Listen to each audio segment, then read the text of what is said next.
secretário especial de Desestatização, Desinvestimento e Mercados do Ministério da Economia, Salim Matar, criticou pelas redes sociais as assembleias legislativas de Mato Grosso e Paraíba que aprovaram aumento para servidores públicos, mesmo em meio à crise econômica causada pelas medidas restritivas impostas por governadores e prefeitos a pretexto de combater a pandemia.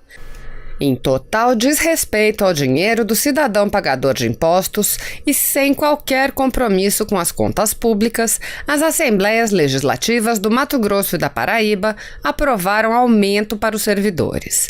No Mato Grosso, o aumento foi em forma de gratificação, que pode chegar a 90% do salário para servidores que ocupam cargos comissionados e funções de confiança no governo, ao estabelecer que no mínimo 60% dessas posições sejam destinadas exclusivamente à classe. Na Paraíba, foi aprovado reajuste salarial de 5% para o servidor público estadual, ocupantes de cargos ou empregos públicos de provimento efetivo, ativos, inativos e pensionistas. Enquanto isso, milhares de pessoas perdem emprego e renda. É sempre importante lembrar que só existe desemprego na iniciativa privada e que é a iniciativa privada que sustenta o Estado. E na hora que nós estamos fazendo esse sacrifício, que o gigante caiu, o Brasil está no chão, é inaceitável que tentem saquear o gigante que está no chão, que usem a desculpa da crise da saúde para saquear o Brasil na hora que ele cai. Nós queremos saber o que podemos fazer de sacrifício pelo Brasil nessa hora, e não o que o Brasil pode fazer por nós. E as medalhas são dadas após a guerra, não antes da guerra. Nossos heróis não são mercenários. Que história é essa de pedir aumento de salário porque um policial vai à rua exercer sua função, ou porque um médico vai à rua exercer sua função? Se ele trabalhar mais por causa do coronavírus, ótimo, ele recebe hora extra. Mas dá medalhas antes da batalha? As medalhas vêm depois da guerra, depois da luta. O Brasil forte, erguido. Nós vamos nos lembrar disso, vamos botar o quinquênio, o anuênio, o milênio, o eugênio, tudo que for preciso, mas não antes da batalha. Nós não podemos aproveitar um momento de fragilidade em que o Brasil cai na crise financeiramente. Levamos 1 ano e meio, a reconstrução de um país leva anos. Passamos 1 ano e meio tentando reconstruir. Quando estamos começando a decolar, somos atingidos por uma pandemia. E vamos nos aproveitar de um momento desse, da maior gravidade, de uma crise de saúde. E vamos subir em cadáveres para fazer palanque? Vamos subir em cadáveres para arrancar recursos do governo? Isso é inaceitável. A população não vai aceitar. A população vai punir quem usar cadáveres como palanque. Então eu acho que nós, como brasileiros, temos que estar juntos, temos que atravessar essa primeira onda de saúde juntos, temos que estar juntos no esforço para impedir que o Brasil colapse também financeiramente. E essa segunda onda que o presidente tem alertado pode nos remeter a um país onde as prateleiras estão vazias. As pessoas até têm os recursos, que não faltarão, não vai faltar dinheiro para a saúde. Nós estamos mandando centenas de bilhões para os senhores avaliarem. O Brasil, do ponto de vista de esforço fiscal, é o dobro da média dos países emergentes. A média dos países emergentes é de um déficit primário em torno de 2,3. E a média dos países avançados é de 4,4. Pois bem, o Brasil já está em 4,6. Maior esforço fiscal do que a média dos avançados e o dobro dos emergentes. E numa hora dessa, não estamos fazendo o suficiente, o governo é descoordenado, o governo não consegue entregar. Isso é injusto, isso é uma covardia, no momento em que estamos todos envolvidos nessa luta. 40 milhões de brasileiros digitalizados em 2 ou 3 semanas, o dinheiro chegando.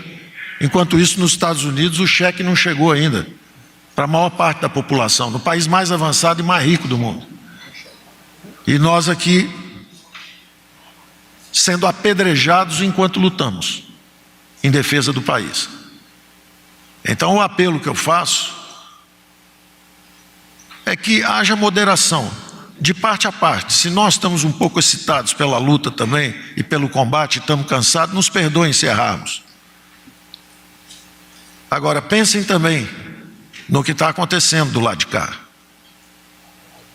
Onde um país onde não há corrupção, onde o presidente luta desesperadamente para mudar a forma como a política era feita, para reafirmar valores que 60 milhões de brasileiros apoiaram, como família, como religião. Todo mundo é livre para ter a crença que quiser. Agora, respeito de parte a parte. Não faz sentido, nós estamos num barco ameaçado de ser afundado por duas ondas enormes, e nós estamos lutando a bordo. O que nós vamos conseguir com uma luta a bordo desse barco? Vamos salvar o barco. Quando a gente chegar em terra firme, a gente começa a brigar de novo. Então, eu diria, primeiro, que nós estamos num esforço emergencial com a economia. Do ponto de vista de recursos de liquidez, já saíram mais de 1 trilhão e pouco, mas isso normalmente são fluxos financeiros. Do ponto de vista de impacto sobre o déficit, efetivamente, o número é menor, mas é o dobro dos emergentes e é maior que a média dos avançados. Não há como não dizer que o Brasil está fazendo muito mais para proteger as vidas, salvar as vidas e proteger os empregos dos brasileiros, por um lado. E por outro lado, dizer o seguinte: nós vamos lutar, nós vamos atravessar essa primeira onda da saúde, nós vamos nos encontrar do outro lado e nós vamos celebrar a vida, porque a pandemia tem início, meio e fim. E o Brasil não, o Brasil vai seguir e vai continuar. E a nossa economia é uma das poucas que tem condição de fazer um V, de bater no fundo e voltar. Quando nós conversamos, e conversamos diariamente com as empresas, nós sabemos que o setor de construção civil tem 55 mil pessoas trabalhando,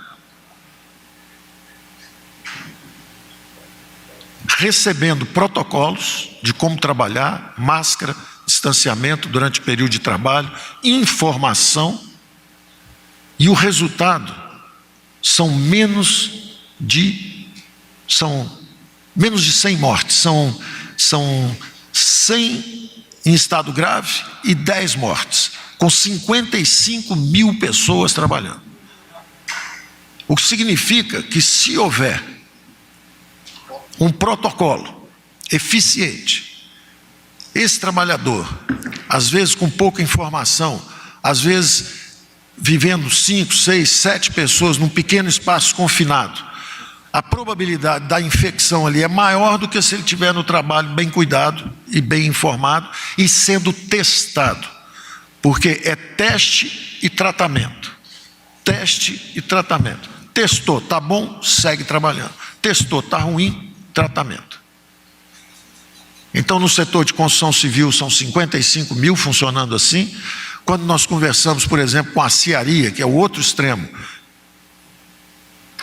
é alta intensidade de capital, pouco trabalhador, e eu perguntava sempre: como é que está o autoforno? Já desligamos 6. E quando é que volta a derramar aço se ligar hoje? 30, 40 dias. Aí esses empresários vêm a Brasília para nos avisar que, se ficarmos fechados muito mais tempo, o autoforno esfria realmente, e quando você ligar de novo, ele só pega daí a 8 meses, 9 meses, 1 ano.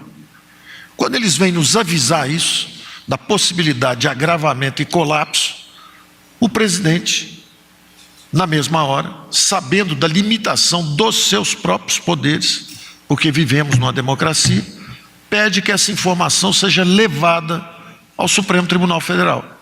Porque o Supremo Tribunal Federal diz o seguinte: não é o presidente que decide isso, quem decide isso é o governo estadual e o prefeito. Na hora que o presidente leva essa informação lá, a interpretação, estão pressionando o Supremo. Não tem ninguém pressionando o Supremo. Consultou antes disso? Consultou. ligou para lá, perguntou, podemos ir aí? Temos informações importantes que nós gostaríamos de compartilhar. Aí vira a marcha da morte, em vez da marcha da vida. Então, esse tipo de interpretação não ajuda nada. Não ajuda nada, cria uma confusão danada. Entendeu? Eu reconheço que nós também, às vezes, não ajudamos. Eu mesmo saio de mídia, porque estamos trabalhando de manhã, de tarde, de noite, de manhã, de tarde, de noite. Se esclarecêssemos, conversássemos mais, podia estar muito melhor a informação, fluindo de parte a parte. Mas se você dá uma informação, vem duas pedras, você dá uma informação, vem duas pedras, você não perde tempo dando a informação, você vai trabalhar e mergulha. Então eu acho que está na hora, já passou da hora de nós fazermos um experimento. Vamos ficar sem jogar pedra um no outro 10 dias. Vamos ver o que acontece com o país. Se você apoia Jair Bolsonaro, curta este vídeo, manifeste a sua opinião e compartilhe para que a vontade do povo brasileiro seja conhecida. Inscreva-se no canal para ter acesso gratuito ao nosso conteúdo. Uma produção Folha Política.